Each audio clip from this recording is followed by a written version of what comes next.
Most gardeners are wasting time and money when they rely on landscape fabric. It's advertised as a miracle weed barrier, but in reality it creates more problems than it solves. Roots struggle to penetrate, water pools on the surface, and weeds find a way through the slightest tear. The consequence is slow-growing plants, frustrated gardeners, and beds that require constant maintenance.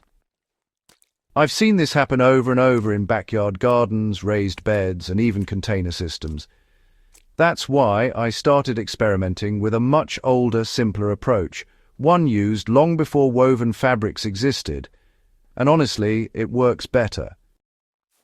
The solution isn't complicated, but people overthink it. The ancient method I've been using relies on dense layers of organic material, sometimes called sheet mulching, but I prefer to think of it as a living weed barrier. It's essentially a combination of cardboard or thick newspaper, layered with compostable materials like straw, leaves, and wood chips. The key is layering and moisture control. So the cardboard alone isn't enough, and, well, straw or mulch without a dense base will allow weeds to grow through. In my raised beds, I start with about a quarter-inch layer of soaked cardboard to cover the bare soil completely. Over that, I add, 3 to 4 inches of straw or shredded leaves. If you're working in a small backyard garden, that might be a stack of flattened boxes for the first layer, then a couple of wheelbarrows of mulch on top. For hydroponic container setups, I've actually used cardboard to line the base of large pots before adding substrate, which honestly slows algae growth and keeps unwanted seedlings from sprouting in the media. I've tested this across multiple systems, and honestly, the difference is immediate. When I set up a new raised bed using cardboard and mulch, weeds were practically non-existent for months, even during peak growing season. By contrast, a bed using traditional landscape fabric developed persistent grass and broadleaf weeds along the seams. The living barrier actually supports beneficial microbes as the cardboard and organic layers break down, slowly feeding the soil while suppressing weeds.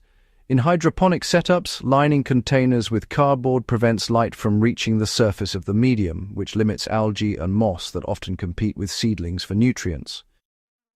The principle is the same: block sunlight, retain moisture, and let decomposition do the work. You don't need perfect materials to make this work. One misconception is that you need expensive or specific products to replicate this method. I've used old cardboard, newspaper, shredded office paper, straw, dried leaves, pine needles, and even coconut coir. The only requirement is that the material is thick enough to block sunlight and will break down over time. For backyard beds, I usually use 1 to 2 layers of cardboard, or 5 to 6 layers of newspaper, then 3 inches of mulch on top. For larger plots, scale proportionally. A 12 by 12 bed might require roughly 6 to 8 flattened cardboard boxes and 2 to 3 wheelbarrows of straw. The trade-off is that heavier mulches may require more frequent watering because they absorb moisture quickly, but that's a manageable adjustment once you know your soil and climate. A major problem with synthetic weed barriers is that they prevent interaction between the soil and the top layer. Roots struggle to expand, water runoff increases, and microbes are limited. With a layered organic barrier, you're not only blocking weeds, you're feeding the soil. As cardboard and paper decompose, they produce humus, encourage earthworms, and create channels for roots to grow. I've measured improved soil texture in beds where this method has been applied for even a single season. In raised beds with heavy clay, decomposition breaks up compacted layers and improves drainage. In sandy beds, the organic layer retains moisture and nutrients. Over time, you're not just suppressing weeds, you're building a living soil ecosystem.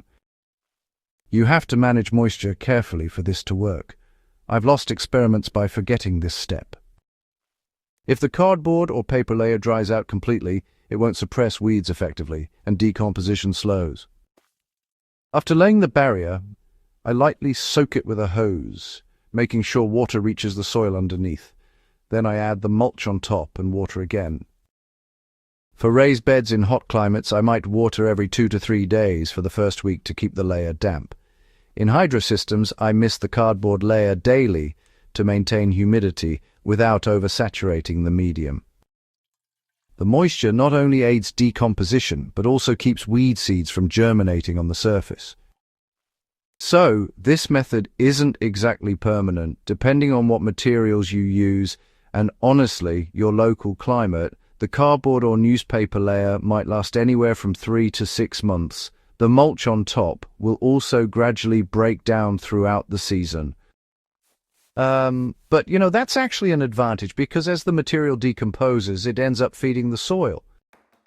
If you're planning to plant a second crop in the same bed, you can just refresh the top layer pretty quickly without disturbing the roots at all. Landscape fabric, on the other hand, is meant to last for years, but it eventually tears and traps water, which creates problems for your plants and can really encourage weed growth in any gaps. With the organic method, refreshing the surface is simple, and weeds are virtually non-existent because the barrier blocks light. I've experimented with tomatoes, peppers, lettuce, and root crops, and each responds slightly differently. Tomatoes and peppers benefit from a thicker mulch, about 4 inches, because it retains moisture during hot summer days. Lettuce and spinach do better with 2 to 3 inches, which keeps the soil cool without restricting growth. Root crops like carrots or beets need a thinner layer at planting to avoid impeding seedling emergence. Then you can gradually add more as they grow. For hydroponic setups, a thin layer of shredded cardboard works best, just enough to block light, but not impede water flow. Adjusting layer thickness according to crop type and system ensures maximum effectiveness. I often mix in a light layer of compost between the cardboard and mulch, which provides an extra nutrient boost as the cardboard decomposes. For raised beds, a 1/4 inch of compost over the cardboard works well.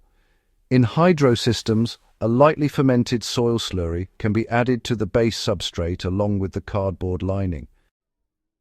These additions don't interfere with weed suppression, but, they actually accelerate soil improvement, root development, and microbial activity.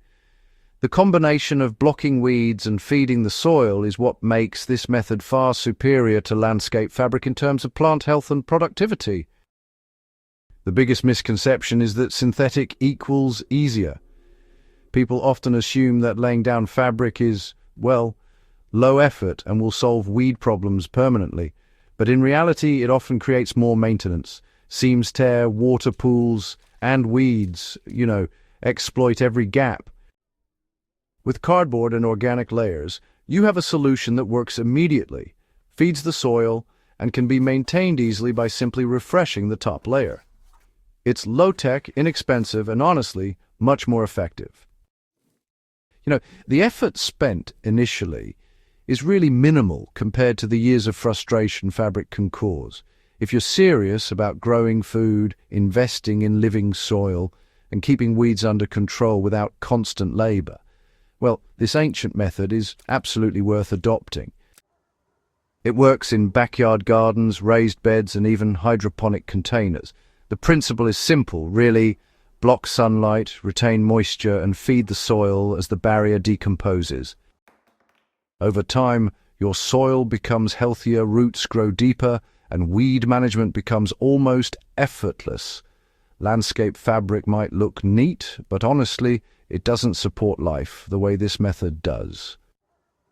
If you want more tested, practical techniques that improve plant growth and soil health, just subscribe to the channel and share this video with other gardeners who care about real results. Every tip here is about growing stronger, healthier plants and building soil that actually works, because that's what separates an average garden from one that consistently produces abundant food.